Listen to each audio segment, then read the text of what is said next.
back sa Friday edition ng Swerteng-Swerte sa 7. Press it, win it!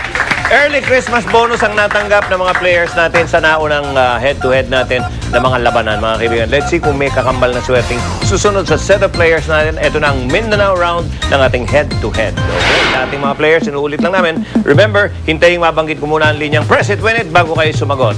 Jeje ng Zamboanga. Jeje ng Zamboanga del Norte at Boyet ng CDO. Good luck sa inyong dalawa. Narito ang tanong. Ano ang ibang pangalan o tawag sa larong table tennis? Number 1, dama. Number 2, ping pong. Press it, win it.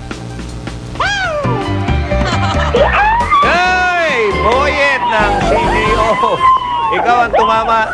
Ping pong, table tennis. Okay. Okay. 125,000 lang naman ang pinanalo mo, darling. At si Jeje na Zamboanga del Norte, meron kang tatanggapin consolation prize. Boyet. Opo. Hoy, kumusta ka na? Kumakabog-kabog ba ang dibdib mo? Ay, masaya sir. Ha? Kaya hindi na po akalain na ako mananalo po. Ay, ayun na. Ikaw nga nanalo. 125,000. Salamat. Malakas yung kaba mo? Salamat. Okay, walang anuman. Merry Christmas sa pamilya mo dyan, ha? Happy New Year. Happy New Year. Okay. Isang sigaw lang. Isang sigaw. Okay, thank you. Isang sigaw. Sigaw. Nang masaya kayo. Yeah! Ay. Okay. Isang mapalad na winner na lang ating hinahanap, mga kaibigan. Kaninong konfeti kaya ito babagsak? This is the Luzon round of our head-to-head. Marie ng Cavite at Greg ng Nueva Ecija, narito na ang tanong. Ano ang tawag sa banal na aklat ng mga Kristiyano? Number 1, Biblia. Number 2, Veda. Press it, win it. At dali naman talaga. Walang iba kundi Biblia, di ba? Banal na aklat. Greg ng Nueva Ecija, congratulations.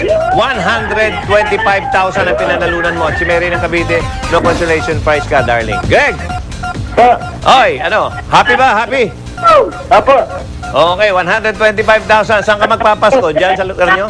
I love you. I love you. I love you. Kung sino ka man, parang lalaki yun, ah. Okay. Congratulations sa'yo, Greg, ha?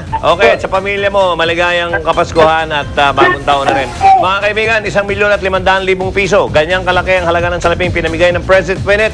This week, Aldon, kabilang sa masaswerteng winners ng 125,000. Tonight ay sina Johnny Zamora ng NCR, Gregorio Bago Jr. ng Luzon, Telma Montero ng Visayas at from Mindanao si Hill Paelden. Ang President Winnet ay hatid sa inyo ng Globe Prepaid,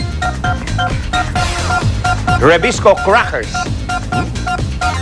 Plenex Anti-Cough, Anti-Asthma Syrup and Capsule, Ampalaya Plus kontra Diabetes, New Ever, Best Ever Sunsilk, Cobra Energy Drink, Surf Super Bigatin Bar, at Ajinomoto Ginisa Flavor Seasoning Mix. And for additional information on our sponsors at sa mga available na avatars, just visit www.igma.tv/PressItWinIt. Today is December 10, mga kaibigan.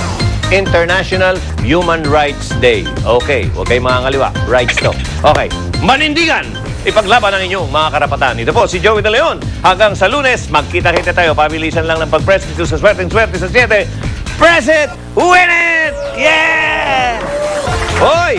24 oras na. Kahapon, binalita nila partner Mel. Si Pinoy, naglaro ng Pinoy Henyo. Abay, abangan nyo yung bago niyang laro. Zombies and Plants. Yay!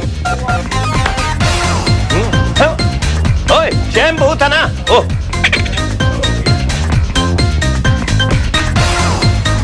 Good night! Ano kaya chika ni Epi? Tungkol sa kanya kaya? Hey!